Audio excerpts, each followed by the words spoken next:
guys, this is Cobus. Today I want to show you this cool little groove that I stumbled upon while practicing. I really like kind of 16th note grooves where you play 16th notes on the hats with one hand and then you kind of like funk it up and make it really funky.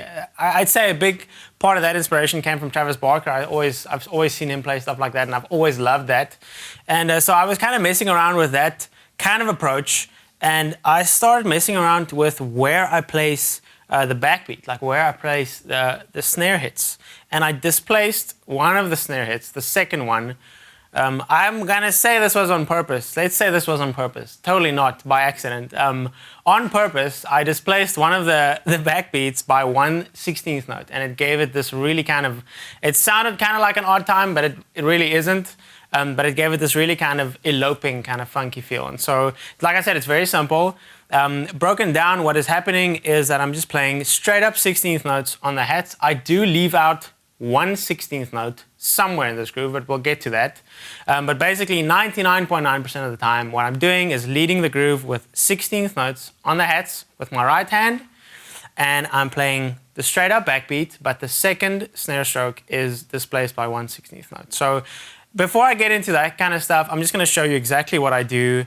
The simplest version of this groove is this.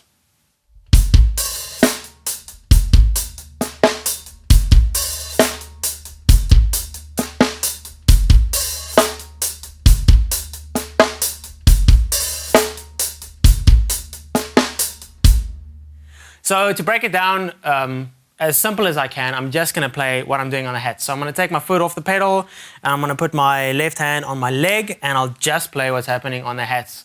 What makes this semi kind of interesting is the fact that, like I said, there's 1/16th note that I kind of cheat out of this groove. It just feels easier for me to do that when I'm displacing that second backbeat on the snare. So I'm just going to play it, but you'll see exactly what I mean when I play it. So I'm just going to play the groove exactly as it is, without the kick and without the snare, just focusing on the hats.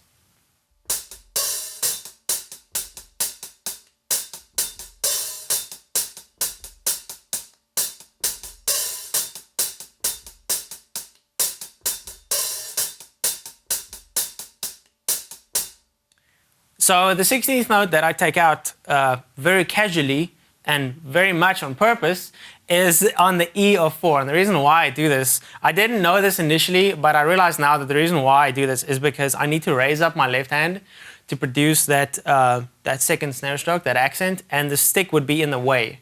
And so that's why I take out the little note on the hats. But like I said, I didn't approach this from like a mathematical, technical standpoint. I didn't think I'm gonna have to take out the 16th note on the E of 4 for this groove to work. I was just playing this groove and messing around with it, and naturally that's what happened. So otherwise, aside from taking out that one little 16th note, this whole groove is being led by 16th notes on the hats. Now I'll show you what I do on the snare. So I will take out the hats. I'm gonna move my right hand onto my leg. I'm gonna take my foot off the pedal and I'll just play what I'm doing on the snare. I'll count you in so that you can hear exactly where I place these two strokes on the snare. And so just notice where I'm kind of moving the second backbeat, the second snare note. I'm moving it forward with 1/16th note. That's why I'm just going to play it on my leg so that I know where I am. But like I said, I'm just going to take my foot off the pedal and I'm going to play on my leg and just play the snare for you guys.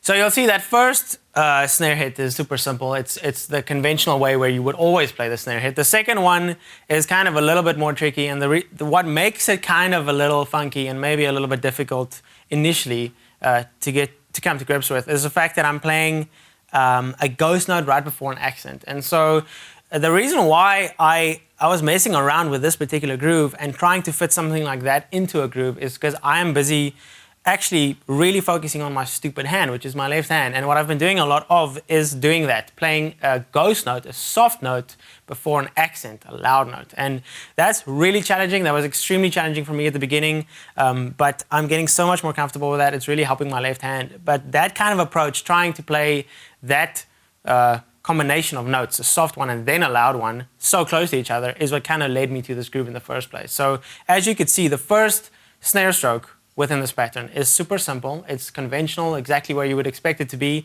The second one, I play the ghost note where you would expect the accent to be, and then I follow that ghost note with an accent.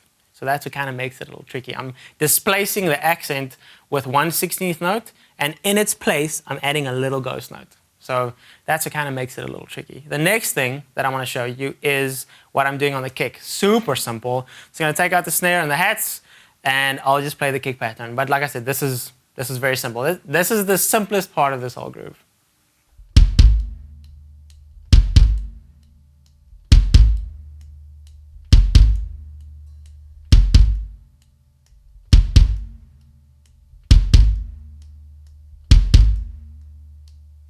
So those two notes on the kick is on the 1E and the 3E. Like you heard me just play it, it's extremely simple. It's by far the simplest part of this pattern. And so if you play that kick pattern led by 16th notes on the hats, leaving out that one little 16th note if you want to. That's what I'm doing, because it just makes it simpler for me. But that's what I do. I just leave out that one little 16th note on the E of 4. And then that first snare stroke is very conventional, predictable. Second snare stroke is ghost note, and then accent. One more thing is that I open up the hats slightly, not a ton, but I just kind of make them sizzle on the end of one.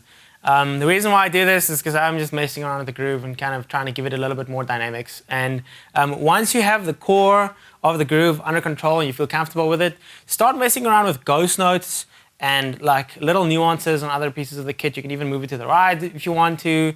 But once you've got the core version of the groove down, I would say start experimenting with it. So what I'm going to do now is I'm just going to take that kind of core version of the groove, the simpler version, and just start messing around with it and seeing kind of where I can add some ghost notes and what naturally happens when I just kind of start messing around with the groove. So yeah, I'm just going to do that, and I'll see you guys in the next lesson.